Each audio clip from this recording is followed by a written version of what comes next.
When Japanese entities invade Earth, a group of students will have to face a series of insane tests in order to survive.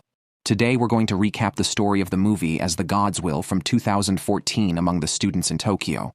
A young man called Shun Takahata always stood out for his great intellect.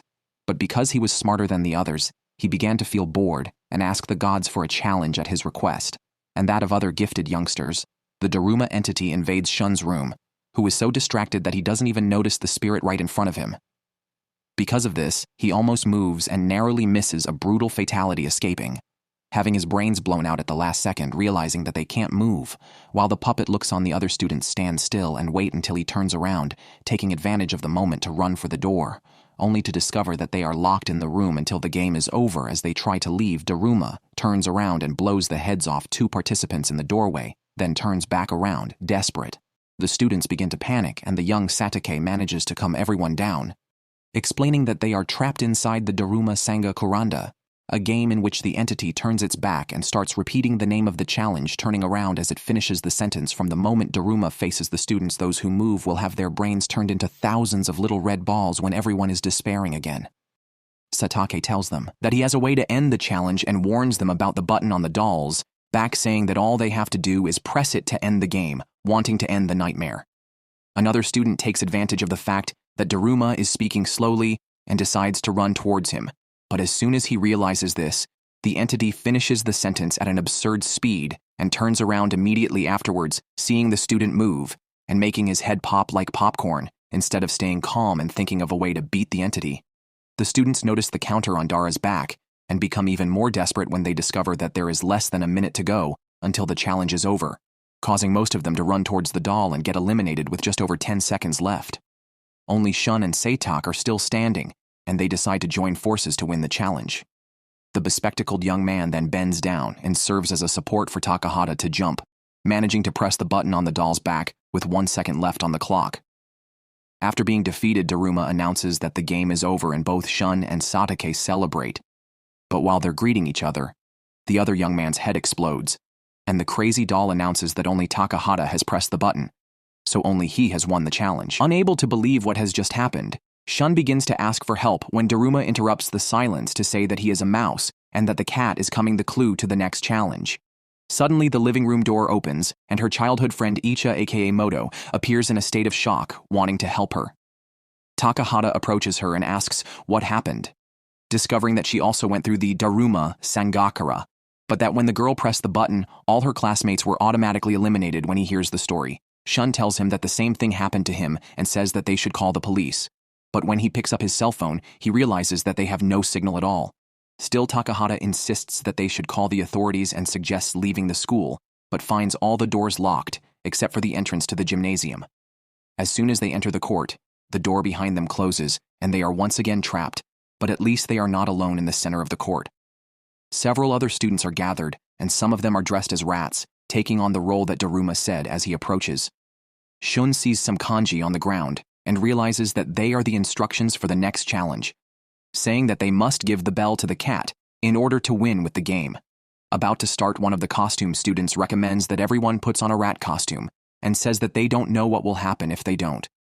That before they can put anything on the ground, opens up underneath them, and a gigantic mani no appears in the center of the court. Suddenly, music starts playing, and the giant cat statue moves, devouring one of the students in costume. Desperate, the students run and the pussycat advances towards Ich, but instead of devouring the girl, the entity just turns around and stretches out its spring-like neck to swallow other students in costume. While running through the place, it sees a bell rolling on the ground, and Takahata immediately notices the basketball hoop hanging from the satanic cat's collar, making him finally understand the message written on the ground. After Shun tells everyone about the bell, one of the students on the basketball team asks Ich to pass the object, and he throws it towards the basket. But despite his excellent aim, the porcelain cat manages to block the shot and throws the ball all the way towards him, smashing the guy against the wall after eliminating yet another student. The cat looks directly at Shun, but again, instead of attacking him, the entity just turns to another person in costume. Takahata finally realizes that the cat is hunting the mice and warns the others to take off their costumes. But just when everyone thinks they're safe, the Mani Ne starts moving again and is now devouring everyone, desperate. The students run across the court and Icha ends up falling next to the bell, realizing that they only have 3 minutes left at that moment. The cat approaches the girl and opens its giant mouth to devour her. But just as it is about to swallow her, Shun appears dressed as a mouse and manages to distract the cat as he runs from side to side, dodging the creature. Takaha asks someone to throw the bell, but everyone is afraid of meeting the same fate as the player and refuses. Just then Shun begins to hear a strange voice and realizes that now that he's wearing the costume, he can understand what the cat is saying. Paying attention to the voice, the young man realizes that the creature has an itchy back and is asking someone to give him a massage so that he can sleep. Now that he understands what it wants, Shun runs to the back of the cat and jumps on its back, holding onto the rope so he can scratch the creature. As soon as he starts doing this, the kitten seems to like it and stops trying to attack him, begging for more and more, knowing that it won't be enough. Shun asks the other students for help, and Icha jumps in to accompany him right after her. The other students also jump on the cat's back, and they all work together until they get him to sleep. Now that it has gone out, Takahata picks up the bell and prepares to throw it as the other students approach, afraid that only the one who throws it will survive. They start arguing about who will throw the bell, and the cat ends up waking up at the noise, slicing up 2 students in one go with no time to make him sleep again. Shun hatches a plan and decides to take a torn basketball, as well as asking Icha to accompany him to the locker room with the bell. Before long, the 2 of them return with the ball and the bell wrapped up in the mouse costume, and each advances on one side, leaving the cat confused as to which throw to defend. While running towards the kitten, Shun accidentally lets everyone see that he has the ball and the entity prepares to defend each throw, but it was all part of the plan. Taking advantage of the fact that he has turned to his friend Takahata, reveals that he has the bell underneath the torn ball and throws the object towards the creature, but he ends up missing his aim, and the bell falls into the basket just when everyone thinks they've lost the challenge. A tough student called Amaya appears above the cat and dunks the ball in the basket, winning the challenge at the last second. Suddenly, the giant Mani knock shuts down and reactivates after a few seconds to declare Amaya, Shun, and each of the winners, not hearing anyone else's name. Taka wonders what happened to the other students until he sees Amaya knocking them all out with an iron bar, completely insane. The young man comes walking towards the 2 and tells Shun that they have been chosen by God, so only they deserve to survive. Upon hearing this madness, Icha tells him that he's completely insane and that he shouldn't compare himself to Takahata. But Amaya doesn't like this at all and advances towards the girl, forcing Shun to hold him back. At that moment, the cat starts blowing a cloud of gas, and all 3 of them black out almost instantly all over the planet. People are already hearing about the challenges, and broadcasters are beginning to cover the disappearance of young people, as well as the appearance of huge floating cubes that have spawned simply out of nowhere inside one of these cubes. Shun wakes up startled to find T's an old schoolmate, who was transferred a few years ago in addition to her Takahata. Notices the presence of 2 other students in the room, Taira and A, who also managed to survive the challenges of Daruma-san and Mani at their respective schools after meeting his colleagues. Takahata realizes that everyone there has surnames that begin with the letter T, and assumes that there are other rooms in the place where they are separating the survivors in alphabetical order with this information. Shun remembers that Ichika's surname is Akamoto and becomes afraid that she is in the same room as Amaya. But as the door is locked, there is nothing he can do to help her, hoping that someone might hear him. Takahata starts knocking on the door until he is interrupted by Taira, who is an extremely arrogant genius. The young man then says that no one will come to help them and activates a hologram that shows reports about the cubes around the world, revealing that they are trapped inside and have no option but to wait for the next challenge. Just then, someone starts knocking on the door, which mysteriously unlocks, allowing 4 kokishis to enter. Once inside the room, one of the 4 totems invites Taira to play, and being a man brimming with self-confidence, he accepts without a second thought. With the first participant chosen, the puppets explain a little more about the challenge and reveal that he will be taking part in the famous Kagome. Kagome, a traditional game in which one person is chosen to sit blindfolded in the center of a wheel of spirits. Once the person is in place, the entities begin to walk around the chosen one while singing a song. Once they have finished, the spirits will give 10 seconds, and the participant will have to guess which entity is behind them being eliminated if they get it wrong, thinking it's going to be easy. Taira puts on his blindfold and sits down on the floor, very excited, but when the keishi stops singing, the genius gets nervous and ends up making a mistake as a way of punishing him. One of the puppets opens its eyes and shoots a beam of light that gives it control over the young man's body, causing him to bang his head until his skull smashes against the floor. After defeating the first participant, the kokishis invite TAA to play, but she refuses because she scared one of the dolls, then says that she will be eliminated anyway, and the girl ends up accepting so that she at least has a chance when it's her turn to guess which totem is behind her. TAA is so afraid of getting it wrong that she ends up exceeding 10 seconds and is automatically disqualified. Frightened, TAA tries to run away and is soon surrounded by the Kokeshis who fire that beam at her forehead. But unlike what they did to Tyra this time, each of the totems pulls the girl's leg to one side, causing her body to split in half after defeating yet another student. The Keshi challenged To to play, but seeing the state she's in, Shun knows his friend won't be able to win and offers to go in her place now blindfolded. Takahata sits in the center of the room and listens intently to the Kokeshi sing, but when it's time to guess who's behind him, the young man takes too long and one of the totems announces that time is up at that moment. Shun shouts out loud, which puppet is behind him, and the totems repeat that time is up, but the young man shows that he recorded everything and that they ended the challenge with only 6 seconds. So he answered within the time, aloud curious. The puppets asked how he got it right, and Takahashi says that in the previous 2 rounds they kept the same formation, and it was the same Kishi who announced the end of time, so all he had to do was wait for the puppet to say something to know where each of them stood as he guessed whoever was behind him. In less than 10 seconds, the dolls turn to dust, and a key appears from their ashes with no more obstacles. Shun and Toes take the object and leave the room. But as soon as they pass through the door, they find a student who also has a key and is being chased by another Kishi, desperate. The young man warns them that this totem is chasing lonely students and asks them to hold hands, then joins them.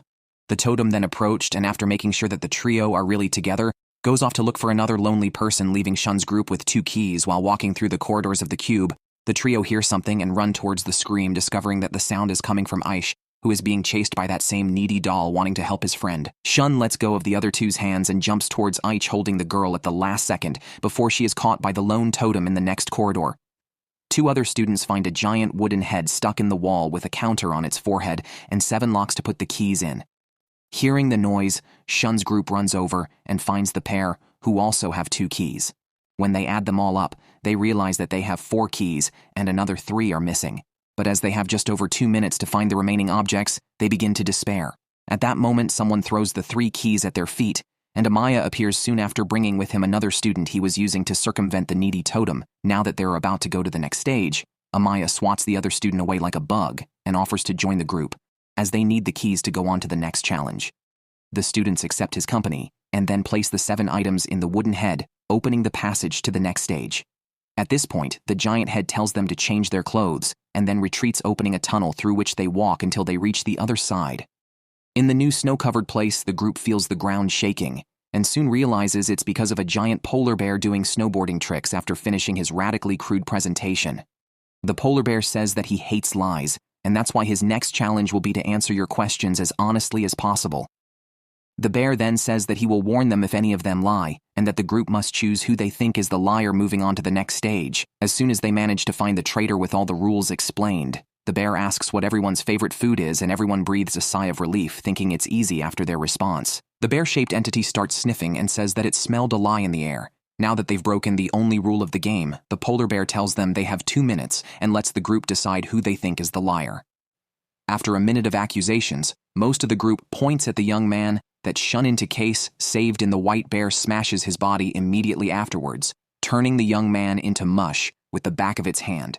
With the first suspect eliminated, the wooden entity moves on to the next question and asks if they like Shun, as they are in love with the young man Icha, and they declare their love for him, and Amaya also says he likes him.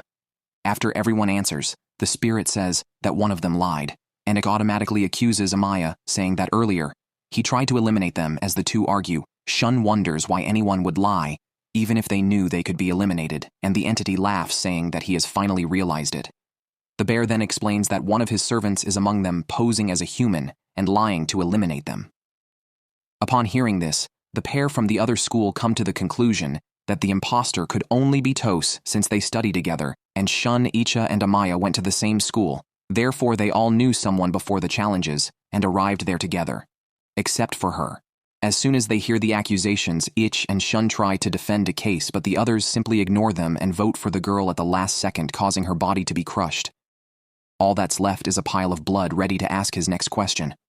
The bear begins to speak when he is interrupted by Shun, who claims to have already found out who the traitor is. Curious, the entity stops to listen to the assumption and is surprised to realize that Takahata is accusing him of lying.